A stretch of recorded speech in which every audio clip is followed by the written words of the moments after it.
history, Avalon, Tin Men, this film. And it's a very nostalgic film. One of the criticisms about this film, it sort of nostalgizes this period of time. But I think the film is it is provocative because it also plays with our expectations. I know we get to see only a few scenes, but one interesting thing about this film is that Sylvia, the girl he meets in his class, her father is a doctor, and she comes from a much better socioeconomic background than he does. So in this case, the African-American family is at a higher socioeconomic level than the Jewish family. So he also plays with her expectations, and I think for that reason makes it a really interesting film. You actually partially answered my question. And I was thinking about the scene where he goes home with Sylvia. They're on the school bus, and he goes to her house, and she's entertaining him in her bedroom, and they're playing records, I believe. And the father comes home and is furious, and drives the boy home. And I thought that was very interesting compared to the kidnapper, who is furious. Don't you like her? Or I forget the comment that he made something vulgar. So I'm wondering, did that difference take place only because of the different parts where they were in society, wealthy versus common, or was this typical? Which was more typical? It seems in part that Sylvia's family seems to be, perhaps for the time period, a little exceptional in terms of their socioeconomic background. But you're right, it's fascinating that her father, just as, until we get to meet her father, Ben's parents, when they hear that he's been sort of seeing or hanging around this African-American girl, they're totally shocked. But he has the same reaction, and it's so that it comes from both sides, that he sees it sort of as something very problematic that his daughter should be hanging around, again, not a Jewish boy, a white boy. And that's how her father sees him. So again, it's interesting to see that in different moments, Ben and his friends, again, sometimes they're white, sometimes they're Jewish, sometimes they're both, but it's always being played within the film. So Warren, I want to go back to your comment that the comparison of the two slaveries was farcical. Being as we're right near Passover, and Jews remind themselves every year that we were slaves, so we have that continuum. I'm going to ask you to defend that statement. Sure, with pleasure. I think that different people interpret the story of Passover and the Jewish story of Hebrew slavery in very different ways. I think for some of us, myself included, it's difficult to sometimes place ourselves in that very past time. And so if anything, many of us actually try to identify with other types of slavery that are existing today around the world with other groups of people. And there are many Haggadahs, those books we read at the Passover Seder, and there are many new interpretive progressive Haggadahs in which, we're meant to identify with other types of slavery around the world and in this country. So that, to me, is one way in which Jews today can make a connection with other types of slavery if people don't always maybe, even if Jews themselves don't identify with Hebrew slavery from thousands of years ago. Well, thanks again to our studio audience for some great questions. Certainly, these films are so rich in terms of the ideas that they present that we could talk about them for hours, but time doesn't permit that. In fact, we have some other clips to look at, so we're going to turn it back over to Warren Hoffman, and we'll see what he's got for us next. Warren? So our final segment tonight looks at the televised version of a stage performance called Fires in the Mirror by African-American performance artist Anna Devere Smith. And Fires in the Mirror is about and came out of the Crown Heights riots in Brooklyn in August of 1991. And to briefly refresh your memory, what happened in these incidents is that an Orthodox man in Crown Heights accidentally hit and killed a young Caribbean immigrant living in the community. And when that community found out about this, they were enraged, and they retaliated, and an Orthodox rabbinical student was killed.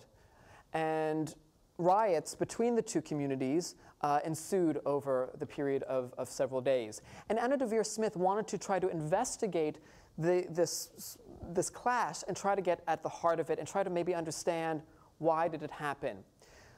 And what Anna Deavere Smith does, which is so interesting, is that she interviews lots of people, famous people, not so famous people, of all backgrounds. She slightly edits what they've said, and then she performs them in a series of monologues. And that is what Fires in the Mirror is. It's a series of monologues. So I want to share with you briefly a little bit about how Anna Deavere Smith approaches her work and her subjects, so you get an understanding of what she's trying to do. She says, if you say a word often enough, it becomes you. I had not controlled the words. I had presented myself as an empty vessel, a repeater, and they had shown their power. I could then create the illusion of being another person by reenacting something they had said as they had said it. Using my grandfather's idea that if I said a word often enough, it would become me, the reenactment or the reiteration of a person's words would also teach me about that person. If we were to inhabit the speech pattern of another and walk in the speech of another, we could find the individuality of the other and experience that individuality viscerally. My overall goal was to show that no one acts like anyone else, no one speaks like anyone else. And we're going to come back to that idea at the end, but first I want to set up our first clip. In this clip, Anna Deavere Smith plays the role of Minister Conrad Muhammad, who is a member of the Nation of Islam, and he talks about his perspective on blacks and Jews in this country.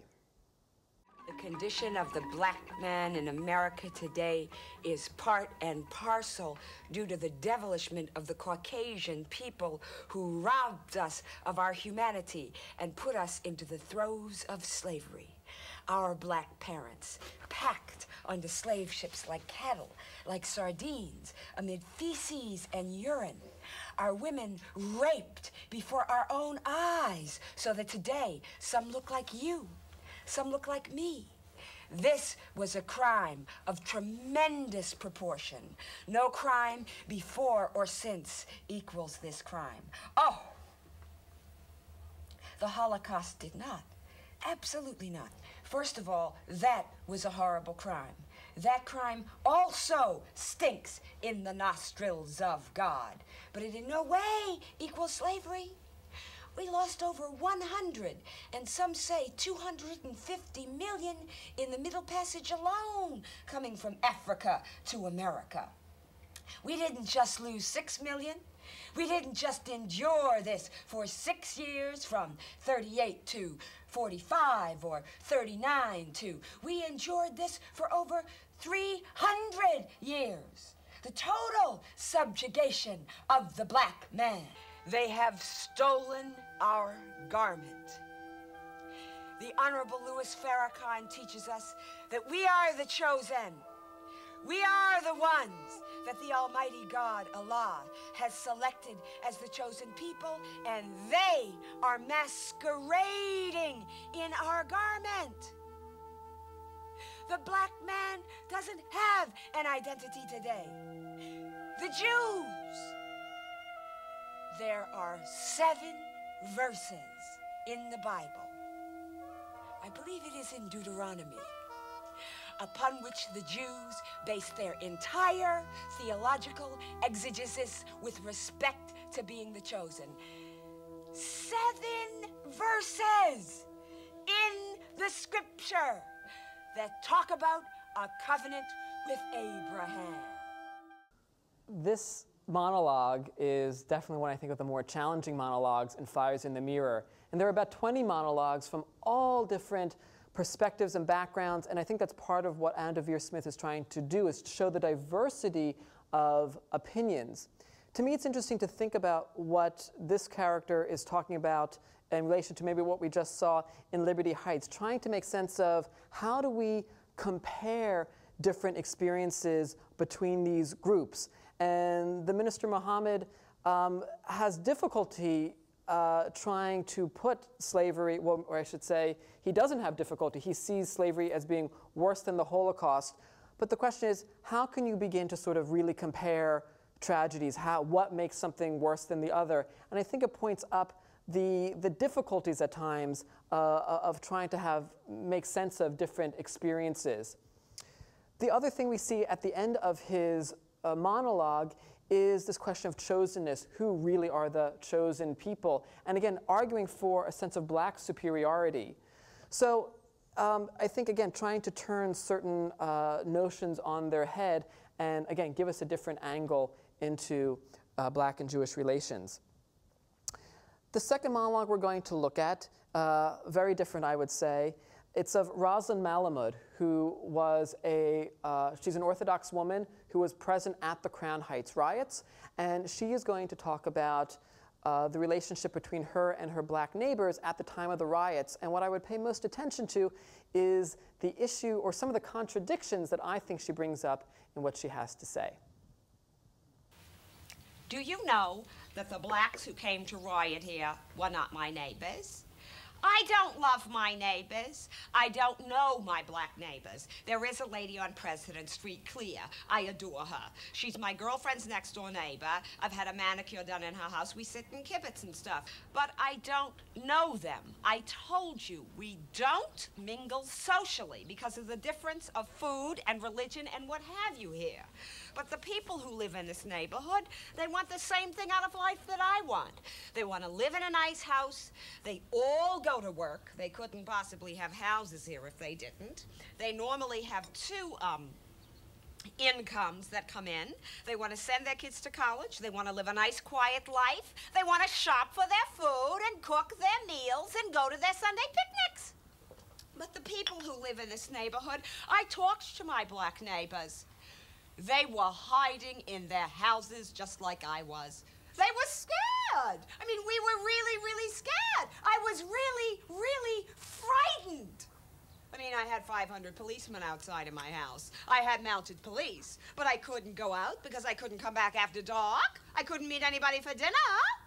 So, to me, what's interesting about this monologue is that Rosalind wants to see differences between her and her black neighbor. She doesn't begin by saying, we have nothing in common, we don't talk to each other, but she repeatedly actually just contradicts herself and says the opposite, right? She says, I talk to my neighbors, we were all scared together, they want the same things in life as we do, and it's as if she does and doesn't seem to hear that they do share things in common.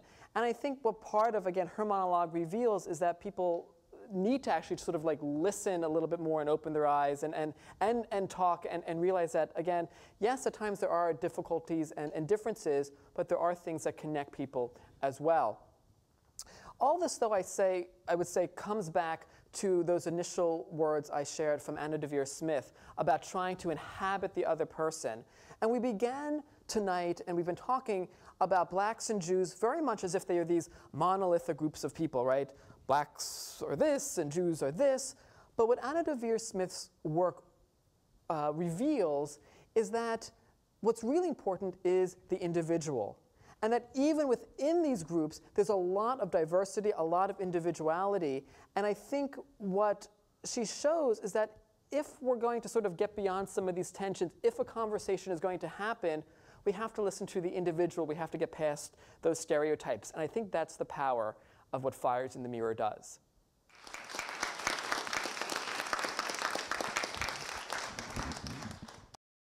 Well, thank you, Warren, for sharing those incredibly powerful performances with us. We've got some more questions for you now from our studio audience. Hi, Warren. What do you see as the biggest contributions blacks and Jews have made together and individually? I would say that together, I would probably maybe put the civil rights movement. I mean, that was a time when blacks and Jews were really working together for a very specific goal. Individually, I think they both made major contributions to the world of entertainment and popular culture, but not always working together. Again, sadly, I think Jewish Americans often appropriated African American culture and